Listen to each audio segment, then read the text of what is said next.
rehearsed to perfection. In fact, a couple of times I was forced to say, "Look, Fulton, could we rehearse the rest of the show now? I mean, you're on for 3 minutes, but I've got the other 27. No, he was a charming, educated and friendly man. It was a privilege to work with him. Now, I'm just popping down to the village to get some parts for my lawnmower. So, take charge, all right? You'll not be long, will you? You're a perfectly capable man. But there's a lot of them and only one of me. Hold yourself together, Mr. Barraclough. Brian is a quiet and reserved man, fond of village cricket, he is. Perfect casting for the nervous and tentative Barraclough. He was browbeaten by Mackay and to a certain extent by Fletcher as well. Fletcher continually twisted him round his little finger. Fletcher, you've got to understand, you see, that I'm a prison officer and you are a prisoner. Yeah? You must recognize that relationship. I mean, I'm not here to be cajoled or coerced into doing what you want, whenever you want it. Oh, Mr. Barraclough, of course you're not. I mean, would I ever? Well, as long as that's clearly understood, that's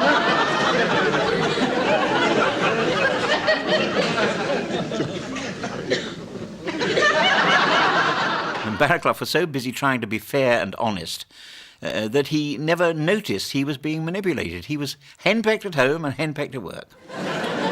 No, I've never got used to bolting these doors, you know. No, think of all of you locked in these little cells, and I think of me going out of here and, well, going home, you know, to my little house, and my wife, who's waiting for me.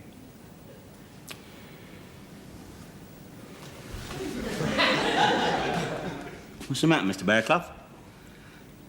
I sometimes wish I was in here with you lot.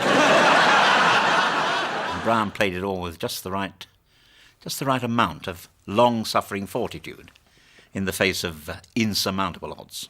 Let's knuckle down.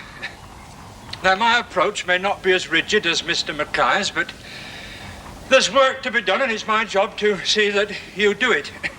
So there'll be no slacking, no shirking, and no taking advantage of my good nature. Right? Yeah. So what's John Harris doing then now? Well, there were so many wonderful characters.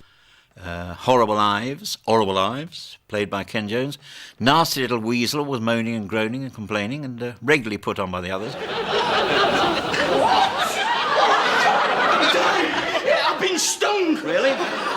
How much they charge you then? You bit of bee, is it? Well, how do I know I'm not a flaming zoologist? Perhaps it was a wasp or a hornet. Yeah. What do you mean, a hornet? What difference does that make? It's a great deal of difference. There's a different degree of pain and poison. Oh, it's a great big thing. Oh, hornet, fatal. What do you mean, Fletcher? Fatal? Let's have a look. Oh, dear, yes. I'll tell you what, gents. If someone don't suck the poison out of his system... poor old Ives here is going to die.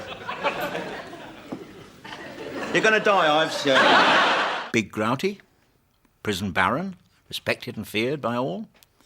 Played by Peter Vaughan, with a meticulous attention to detail. Now, as you know, in this nick, I've got a bit of a rival. Namely, that presumptuous upstart Billy Moffat. That Nurk Moffat, it's no contest, Harry. Nevertheless, he's running a book without my seal of approval.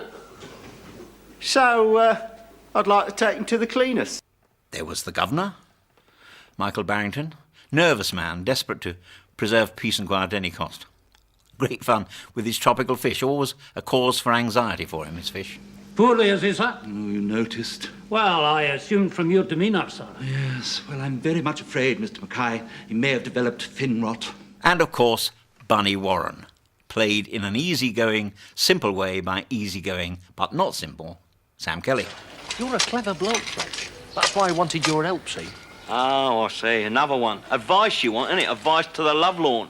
You want me to assess the situation and compose an appropriate response, is that it? No, it's simpler than that. I just wanted you to read it to me.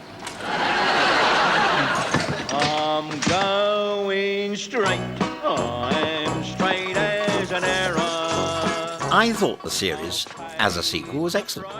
I mean, it could never be as good as Porridge, but I think it came pretty close in terms of cast and writing and certainly production. It had Godber in it and Ingrid, my daughter, all the way through. It had Nicholas Lyndhurst as my dopey son Raymond, but he didn't catch on with the public in the same way. Pretty funny, though. Well, off you go then. Just a minute. Left something behind, have you? Yeah. 3.5 years of my life. Right then. Off you go. I want to hear this door shut behind me first. I'm supposed to see you off the premises. Why? You think I'm going to try and get back in, do you? Some would like to. They can't face it outside.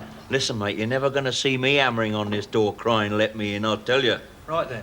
You better move on a bit sharpish. All right.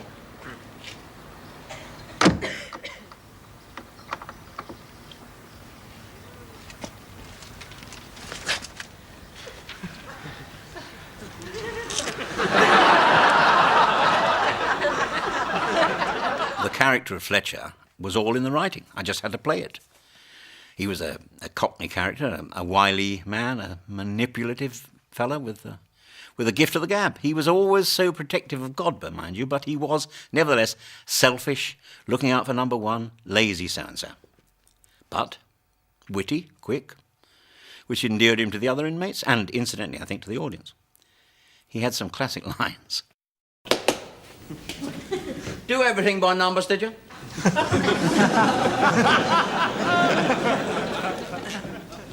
I refuse to rise to your bait, Fletcher, and it is naive of you to assume that I would. Even with your old lady numbers, was it? Marty, I'm about to make passionate love to you. Stand by your bed.